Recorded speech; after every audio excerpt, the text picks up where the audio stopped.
नमस्कार मित्रांनो, मी तुमचा लाडका हर्षद गाडेकर. आता आम्ही हॉटेल मधून चेकआउट केलेलं होतं आणि आता सगळे रेडी झालेले होते. पप्पा रेडी झालते, मम्मी रेडी झालती आणि आरई दीदी सुद्धा रेडी झालेली होती. आणि आमच्या हॉटेलच्या जवळ आहे ना गार्डन सुद्धा होतं आणि इथं मला एक फणस सुद्धा दिसलं जे की खूप मोठं होतं. आता आम्ही खाणार होतो खमण ढोकला कारण की खूप जास्त भूक लागली होती. चला आपल्या डे 2 च्या प्रवासाला सुरुवात करूया. आणि आज आम्ही जाणार होतो स्टॅच्यू ऑफ युनिटीला. सापुताऱ्याला बाय बाय केलं आणि आता खात होतो आम्ही लाडू. आणि आता आलो होतो मी को ड्रायव्हर सीट वर रवी बोला कंपनी. मागं आता सगळे झोपून राहणार होते आणि अजून आम्हाला जायचं होतं 91 किलोमीटर. वेळ प्रवास करून खूप जास्त भूक लागली होती म्हणून आता आम्ही करणार होतो पेट पूजा. परत आपल्या प्रवासाला सुरुवात झाली आणि आता आम्ही स्टॅच्यू ऑफ युनिटीच्या खूप जवळ आलेलो होतो. स्टॅच्यू ऑफ युनिटी इथूनच खूप मोठी वाटत होती आणि आता आम्ही गाडीतून उतरलो कारण की इथून आम्हाला जायचं होतं बस मध्ये. आणि आज दादा आणि मी ना खूप जास्त एक्साइटेड होतो. आलो आम्ही बस स्टँड वर आणि आता आम्हाला ना बस सुद्धा लागणार होती. फायनली बस मध्ये बसलो. बस मध्ये खूप जास्त थंड वाटत होतं कारण की बस मध्ये एसी बाहेरचा व्ह्यू तर एकच नंबर होता. दादा,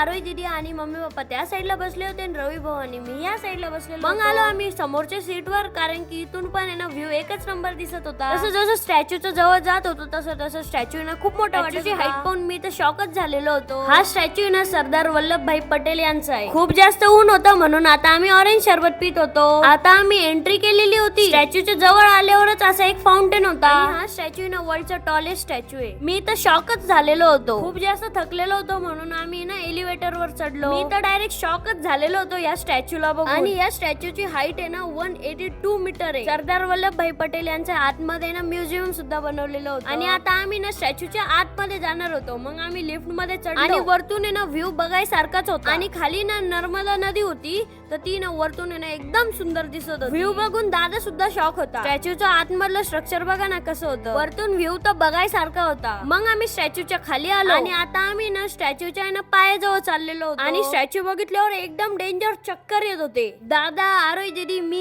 इथे ना फुल एन्जॉय करत होतो. लिटरली काही स्टॅच्यू खूप उंच होता आणि इथून नजारे खूप भारी दिसत होते. Best movement ever. मग आता आम्ही एका डेस्क वर बसून घेतलेलं होतं कारण की आम्हाला बघायचं होता लाईट शो. आणि ही ना खूप प्राऊड मुवमेंट होती कारण की आपल्या इंडियात जगातला सर्वात उंच स्टॅच्यू आहे. तुम्ही पण नक्की एकदा तरी स्टॅच्यू ऑफ युनिटीला नक्कीच या. आणि आता आम्ही घेतलेली होती पिण्यासाठी लस्सी. आणि आता आहे ना लाईट शो ना चालू झालेला होता. लाईट शो बघताना इतकं भारी वाटत होतं ना. ते लाईट शो सोबत आहे ना मदत आहे ना इन्फॉर्मेशन सुद्धा देत होते. माझ्या लाईफ मधला हा बेस्ट मुवमेंट होता. मन प्रसन्न झालं इथं येऊन. आता फायनली अर्ध्या तासाचा लाईट शो सुद्धा संपलेला होता. नक्की तुम्ही हा लाईट शो एकदा तरी बघा. आता फायनली आम्ही हॉटेल रूम वर आलोय आणि कसा वाटला आजचा व्लॉग कमेंट करून नक्की सांगा आणि आपल्या चॅनलला हक्काने सबस्क्राईब करा. चला बाय बाय.